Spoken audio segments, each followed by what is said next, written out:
Muito boa tarde, nós vamos dar início à nossa aula OAB explicada neste dia, aula número 2. Vamos tratar da disciplina Direito Penal. O título: Privatização do Direito Penal e a evolução histórica do Direito Penal. Eu sou o professor Evilásio Vitorino de Castro Assunção, sou professor de Direito Penal, sou advogado na área penal, criminalista, e é uma honra eu estar aqui ministrando essa aula para os nossos candidatos e candidatas para o exame da Ordem dos Advogados do Brasil. Em uma pequena introdução, embora o direito penal tenha sua origem vinculada à própria organização do homem em sociedade, não se pode considerar a existência de normas penais sistematizadas em tempos primitivos. Isso quer dizer que a sociedade ela é regrada pelo comportamento humano. Havendo excesso neste comportamento, a necessidade do Estado vir a regular as normas do direito penal. O jus puniendi, ou seja, o direito de punir, cabe ao Estado e não o cidadão. Recentemente, nós temos alguns institutos para acelerar as ações que vêm ao Poder Judiciário.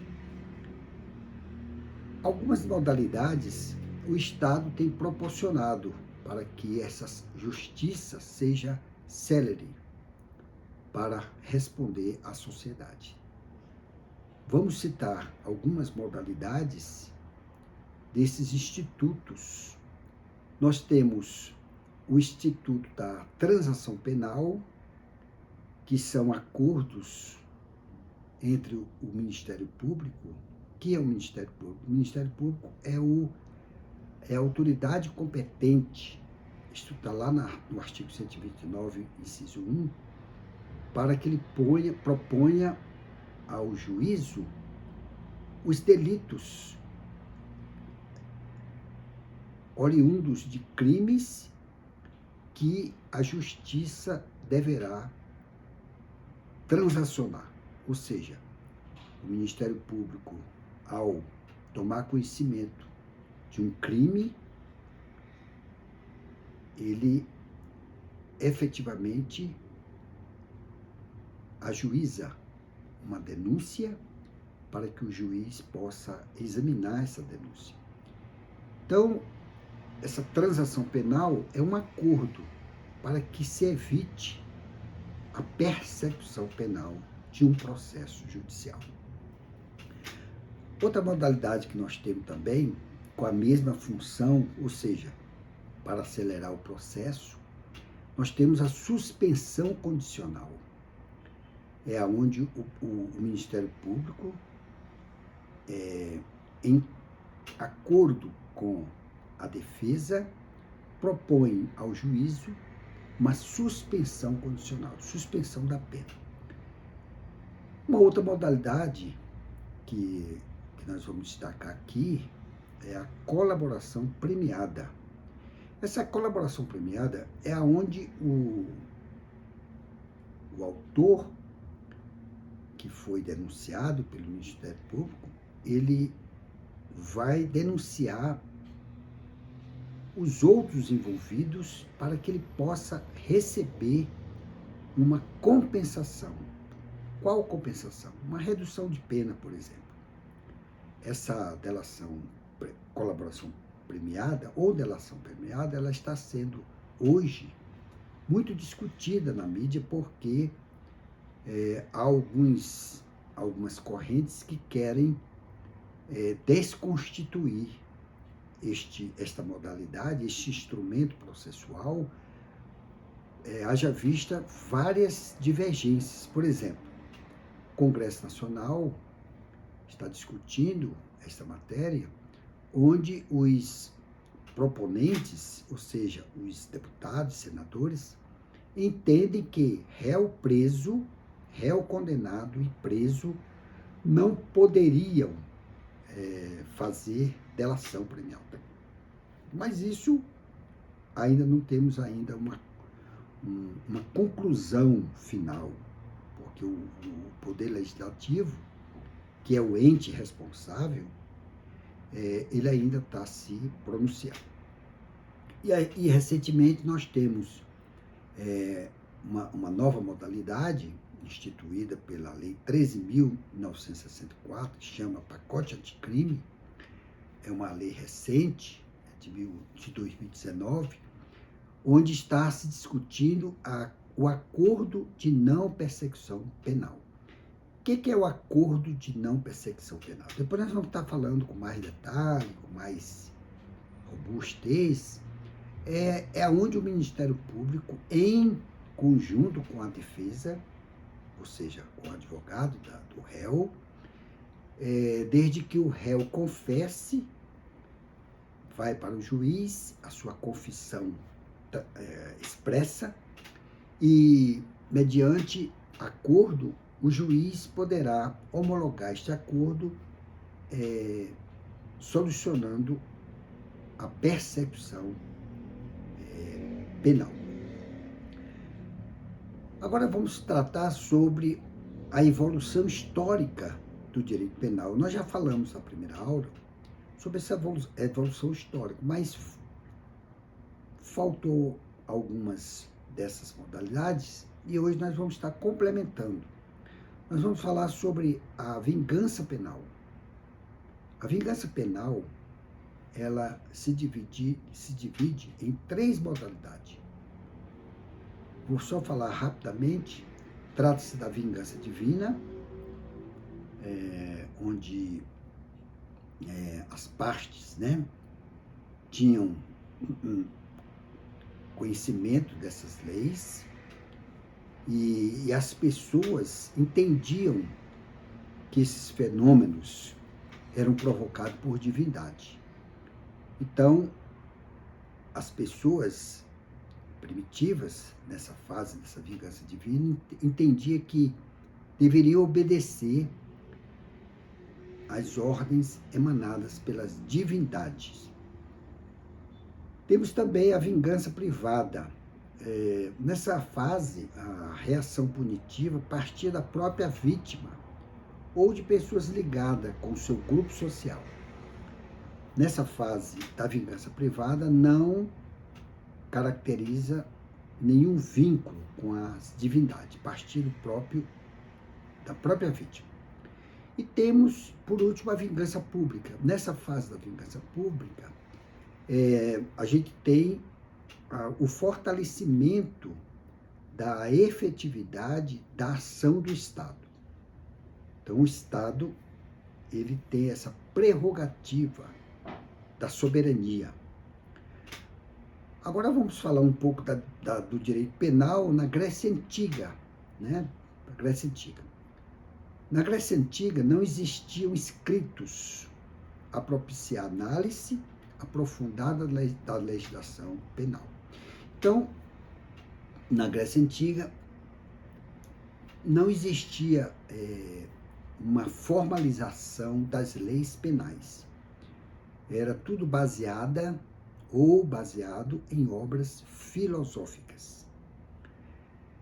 Temos agora o direito penal em Roma, onde lá no direito de Roma, significa dizer que Roma viveu também as fases da vingança, privada, divina, até chegar à vingança pública. Existia um poder crucial nessa fase do direito penal em Roma, que era a religião. Ela tinha um poder muito grande. Temos agora o direito penal germânico. Nessa fase do direito germânico, contribuiu imensamente para a evolução do direito penal, considerado pela doutrina fonte do direito penal da transição. Nós temos alguns conceitos de alguns criminalistas que eu gostaria de citar. É o Ismânio e o Fabretti, que eles diziam: assim, depois das invasões, o direito penal germânico caracteriza por um crescente poder do Estado, fortalecimento do Estado, sendo que a autoridade pública afirma-se e substitui a vingança privada. É a famosa fase faida, né? De modo que os tempos primitivos, conceder a paz era faculdade do ofendido, ou seja, da vítima, né? Nesse momento passa a ser obrigatório as condições fixadas pelo juiz soberano.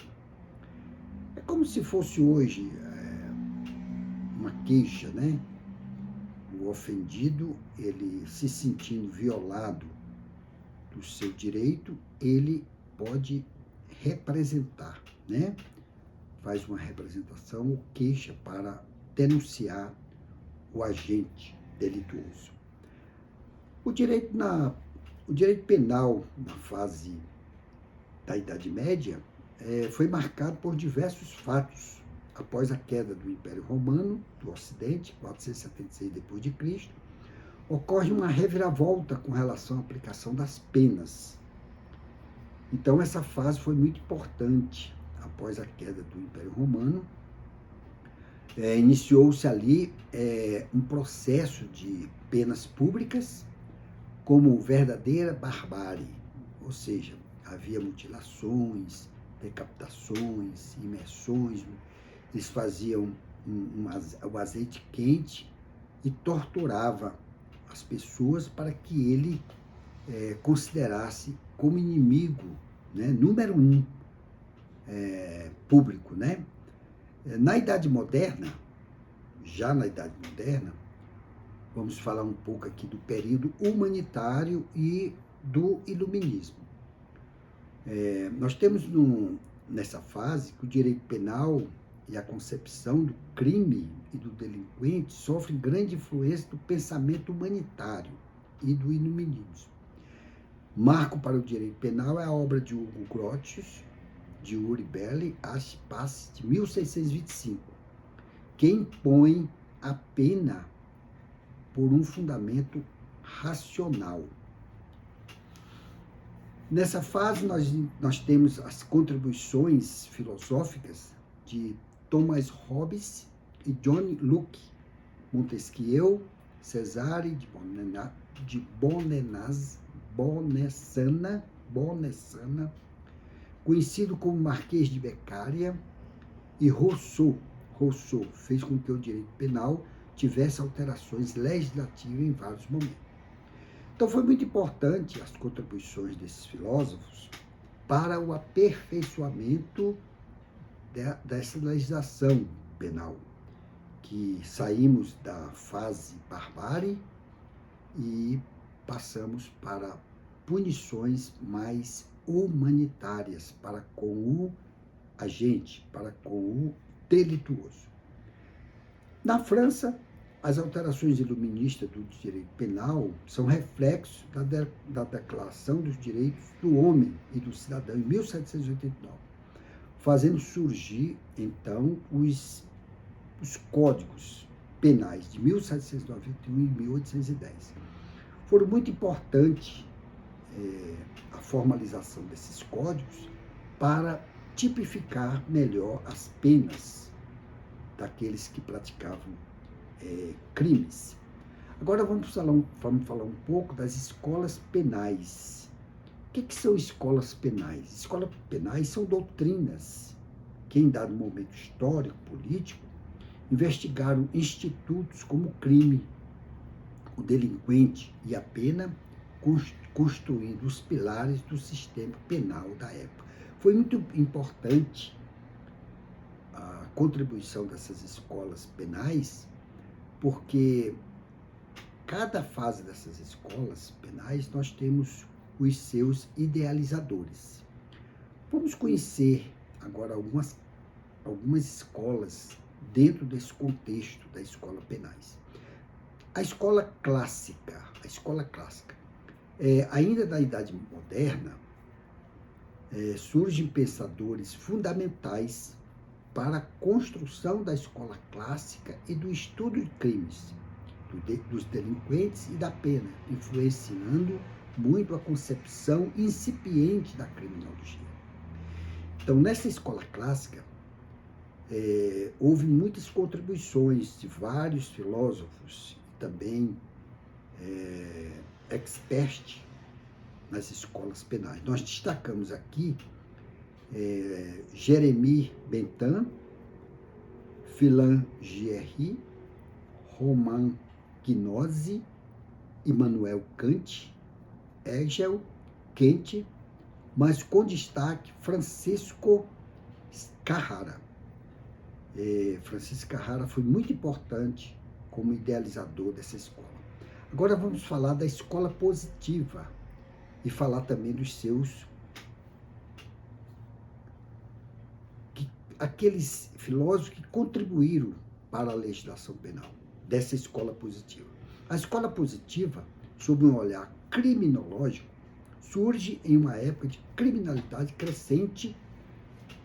Estava havendo uma evolução progressiva dos crimes, então foi necessário obter algumas ideias evolucionistas de alguns filósofos. Eu destaco aqui o Darwin, o Jean-Baptiste Lamarck e o Ernst Hayek. Eles influenciaram muito com as suas ideias para todas as áreas do direito penal, criminologia, vitimologia e etc, etc. Temos também nessa fase dessa escola, o Auguste Comte, John Stuart Mill e Herbert Spencer e outros, né? E a escola, nós vamos falar agora da escola alemã e seus influenciadores, filósofos, né?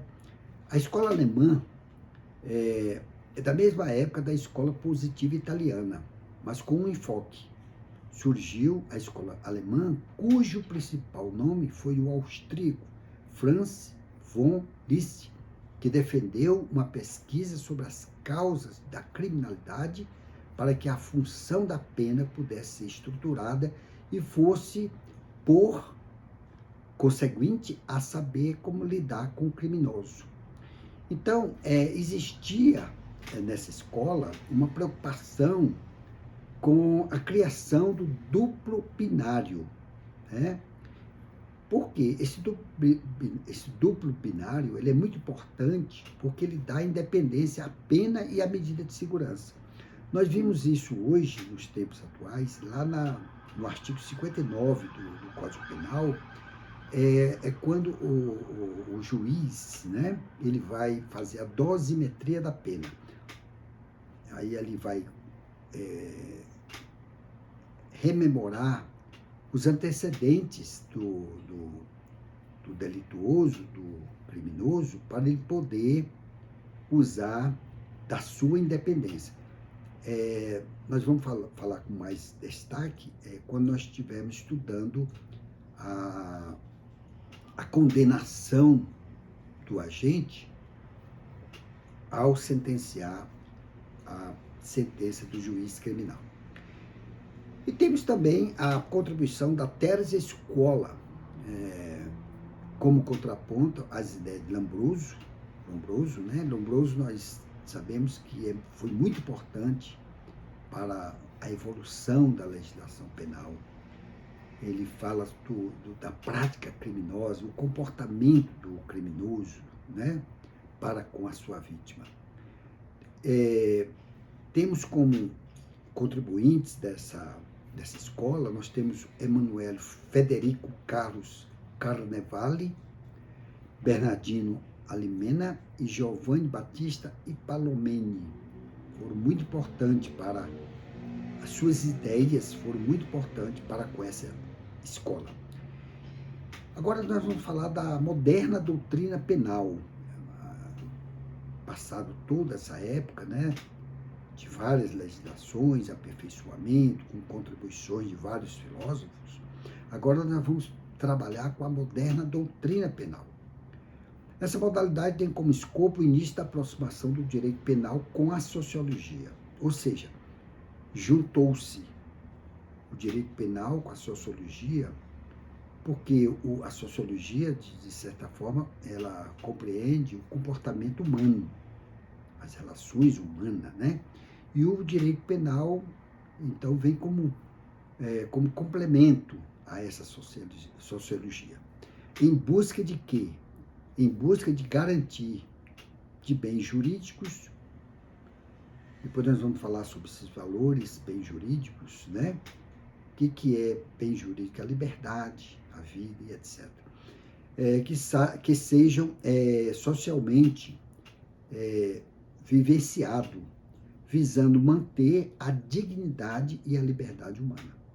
É muito importante essa evolução dessa doutrina penal na sua modernidade, porque a própria Constituição Federal de 1988, ela, já no seu primeiro artigo da Constituição, no inciso 3º, ela valoriza a dignidade da pessoa humana.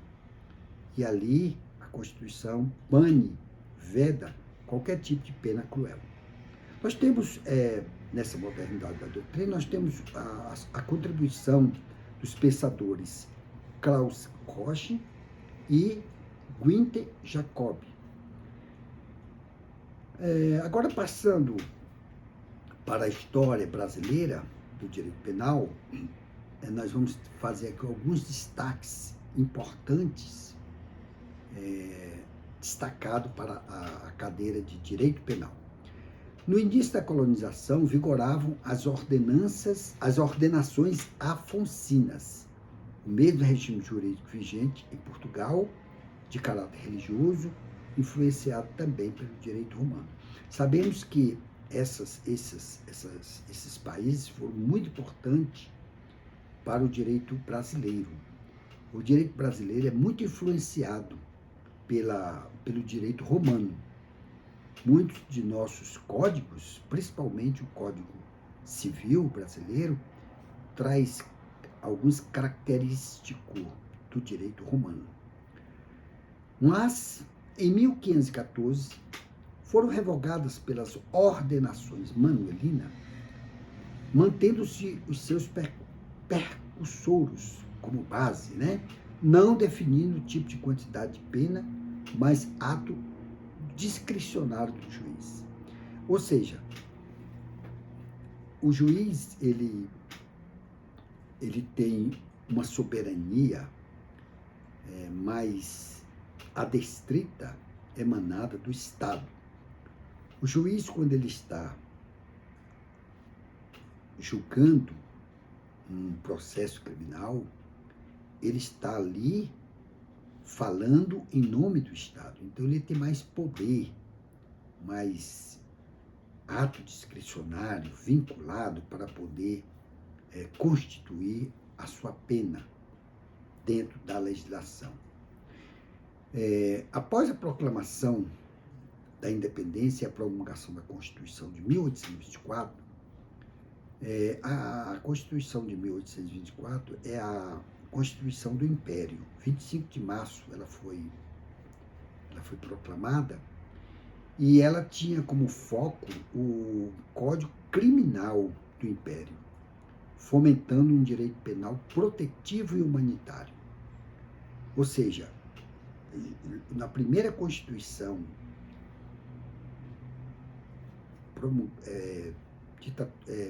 sancionada pelo imperador, ela já vinha com cunho protetivo e humanitário, desde o seu início, né? Dentre alguns itens de relevância, nós vamos ver que ela fomenta que o direito penal era mais protetivo e humanitário, permitia a individualização da pena, criando agravantes e atenuantes. Isso a gente vê lá no artigo 69 do Código Penal hoje, né? Que é o Decreto-Lei 2.848, de 1940, essas agravantes e atenuantes. Nós vamos explicar o que é agravante, o que é um atenuante. Agravante quando penaliza, né? Mais, devido à pena sentenciada, e atenuante é quando ela suaviza, ameniza mais. Mas, como agravante, nós temos o estabelecimento do julgamento para menor de 14 anos. Ou seja, crimes cometidos a menores de 14 anos, a pena era agravante, ela é mais penalizada, né? Hoje, com o Estatuto do Idoso, da pessoa com deficiência, e também dos seus genitores, a legislação ela é mais agravante para esses agentes, né? Um criminoso, um agente, quando comete um crime atingindo um menor de 14 anos, criança, adolescente, um idoso maior de 60 anos, né? E também uma pessoa com deficiência, essas penas elas serão muito pesadas quando o juiz estiver sentenciando. Então, nós temos aqui que em 1942, né? Em 1942, entra em vigor, aqui no Brasil, o Código Penal, que permanece como sistema básico de normas penais e que teve a sua parte geral reformulada pela Lei 7.209. Ou seja, o Código Penal ele é de 1942, não é isso? Mas ele foi reformado em parte pela Lei 7.209 de 1984. Então, quando nós estivermos estudando essa lei especificamente, nós vamos estar falando ali a essência da sua reformulação. E nós temos aqui, dentro da história do direito penal,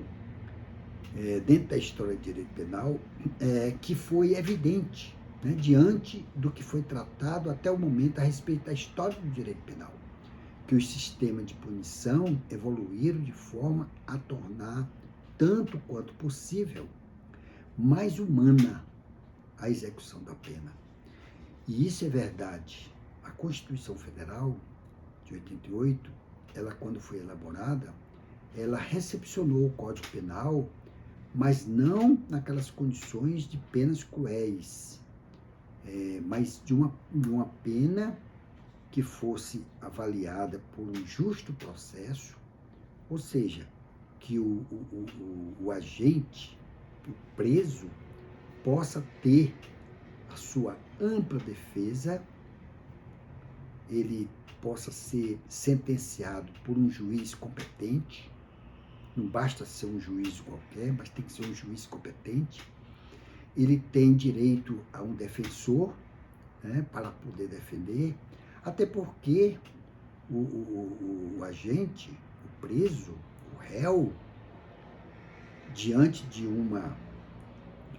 do Estado, ele tem que ter realmente um defensor, porque o Estado ele é movido pelos seus órgãos, o Ministério Público, Defensoria Pública, órgãos de polícia, né? Enfim, o Estado tem todo um aparato, enquanto o agente, o preso, o réu, ele tem apenas ele. Então, para isso, o Estado, determinado pela Constituição Federal, ele deverá ter um defensor para esse defensor defendê-lo em sua defesa. Ou seja, se ele não puder, se o preso ou o agente não puder bancar um advogado particular, o Estado nomeia um advogado dativo ou um defensor público para ele se defender de suas acusações. Então, evitando-se que os agentes criminosos sejam submetidos a punições que extrapolem as efetivas finalidades da pena. Isso não significa, tem que deixar isso bem claro para o nosso candidato, isso não significa, obviamente, que os ordenamentos jurídicos modernos, ou seja, os atuais, estejam imunes a influência das disposições que os antecederam. Ao contrário, invariável e acertadamente, absorvem postulados estabelecidos há séculos, milênios até, ainda aptos a contribuir para que o direito cumpra sua função essencial de manter a ordem na sociedade. Significa dizer o seguinte, que os tempos de hoje são vistos dentro da égide da Constituição Federal, esse cuidado que se tem de não deixar passar em branco os verdadeiros criminosos. Aquele que pratica o crime, ele deve responder pelo seu crime, mas de uma forma mais abrangente, né? Ele tem que ser, tem que haver aquelas formalizações do processo penal que nós vamos estar estudando, haverá necessidade de ser autuado, ele deverá ser ouvido pelas instâncias e ele deverá estar acompanhado de um defensor, quer ele contrate um advogado de sua confiança, advogado de defesa, ou de um advogado dativo, um defensor público que o juiz deverá constituir, para que ele não sofra o que ele sofria no passado, que não havia um processo formal e ele não tinha como se defender. Então, hoje, no século XXI, o preso ele tem seus direitos de constituir um advogado, de responder a um processo dentro das formalidades do Código de Processo Penal, onde ele poderá ter o direito do contraditório, da ampla defesa e também ser ouvido. Isso é muito importante, ser ouvido, para que ele possa ter uma sentença justa vinda do juiz competente. Bem, eu acho que hoje nós concluímos essa parte histórica e evolutiva do direito penal, onde nós reunimos aqueles pontos que poderá ser cobrado pela sua prova do exame da ordem.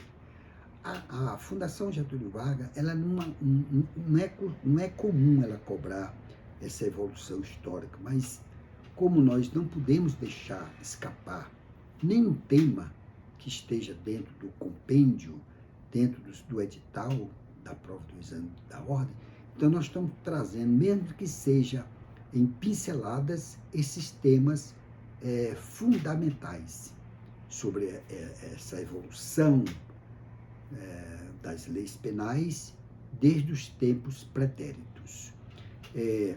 A fonte que eu extraí a matéria de hoje foi do professor Rogério Chances Cunha, na sua obra jurídica Manual de Direito Penal, editado pela editora Jus Podinvi, na sua 12ª edição, e a sua edição é de 2023, na qual eu recomendo que o nosso candidato, a nossa candidata ao exame da ordem, deva adquirir esta obra, porque o nosso advogado, o nosso futuro advogado, a nossa futura advogada, deverá ter na sua pequena biblioteca esta obra magnífica do direito penal.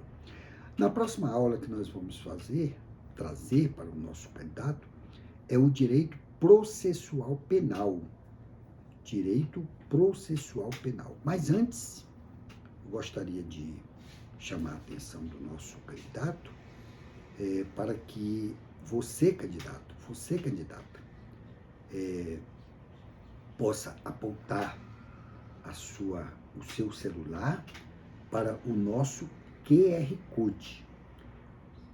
Sendo que, ao apontar o seu celular para o nosso QR Code, ele direcionará você para os nossos endereços, né? Nosso WhatsApp, o Instagram, o nosso canal YouTube, onde está lá numerada todas as aulas da OAB explicada, com todas as matérias que fazem parte do edital do Exame da Ordem, de uma forma organizada. E também o nosso site, o endereço do nosso site. O nosso site do nosso escritório de advocacia é evilasio.adv.com. evilasio.adv.br. Nosso site lá vai trazer todos os artigos que eu publico nesse site e também as principais informações que você precisa saber. E também o nosso endereço eletrônico. Caso você tenha ficado alguma dúvida nesta aula de hoje, mande para o nosso endereço eletrônico, que consta no nosso QR Code, e faça o seu questionamento, que nós em breve iremos responder para você. Não deixe de apontar sua câmera do seu celular para o nosso QR Code, que aparece do lado direito desse vídeo. Agora nós vamos responder duas questões dessa matéria de direito penal, que diz o seguinte. Primeira questão. Arthur resolveu furtar os cabos de eletricidade da linha férrea de sua cidade, a fim de revender o cobre clandestinamente. Contudo, após iniciar o corte para retirar os fios de cobre, foi surpreendido pelo trem que o atropelou, vindo a sofrer a amputação dos membros inferiores. Arthur foi denunciado como incurso das penas de delito de furto. Sobre o caso, assinale a afirmativa certa que apresenta na linha de defesa. As questões da prova do Exame da Ordem são práticas. Essas questões são retiradas do dia a dia que o advogado tem no seu escritório. O cliente vem, ele traz o seu problema, fala para o advogado e o advogado vai fazer a melhor vertente de defesa. Neste caso, vamos ver os itens e vamos fundamentar a alternativa que melhor encaixa na sua resposta. A. Deve ser reconhecida a tentativa, com a correspondente diminuição da pena, já que o delito não chegou a se consumar. B. Pode ser reduzida a pena diante do arrependimento posterior, uma vez que, em razão do fato, Arthur perdeu os 2 membros inferiores. C. Arthur deve ser absolvido, pois está-se diante de um crime impossível, por absoluta ineficácia do meio. D. Arthur pode ser beneficiado com perdão judicial, diante do sofrimento que lhe foi imposto pelas consequências do delito. A melhor alternativa que eu entendo ser correta é a letra A. Deve ser reconhecida a tentativa, com a correspondente diminuição da pena, já que o delito não chegou a se consumar. De fato, o Arthur ele tentou praticar o delito, mas devido ao fato de força maior, que foi do trem, ele não consumiu o seu delito. Isso está baseado na tentativa, né? Lá do Código Penal, que é o artigo 14, inciso 2. Artigo 14, inciso 2 do Código Penal. Questão número 2.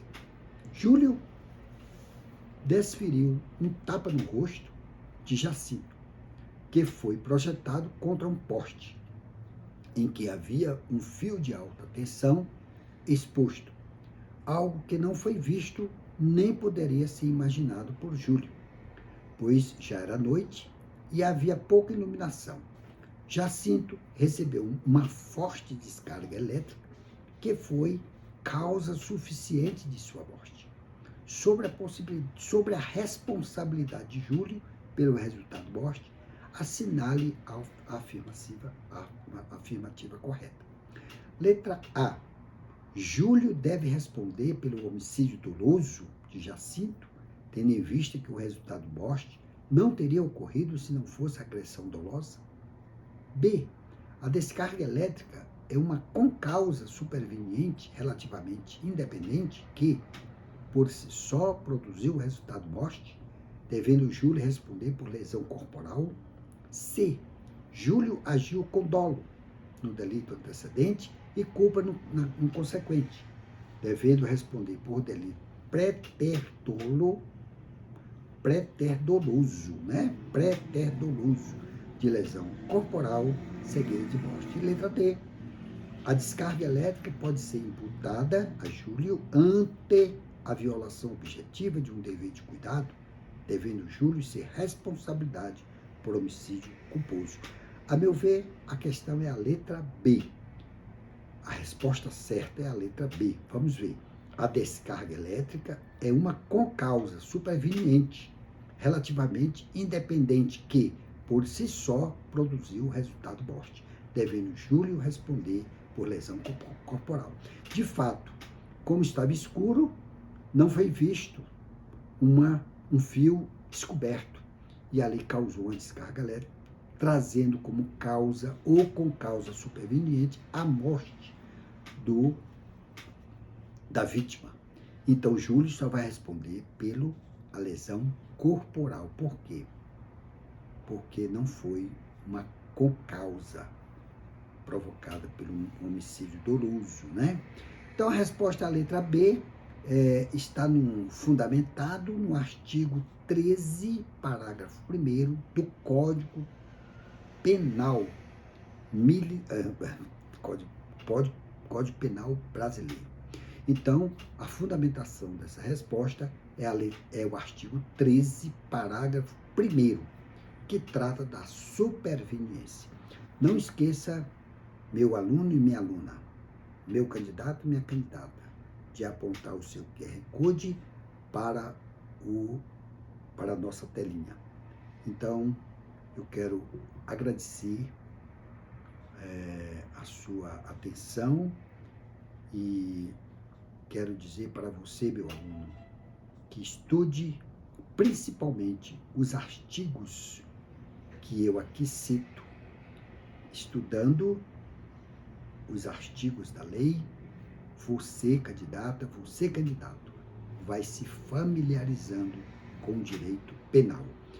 Muito obrigado e até a próxima aula.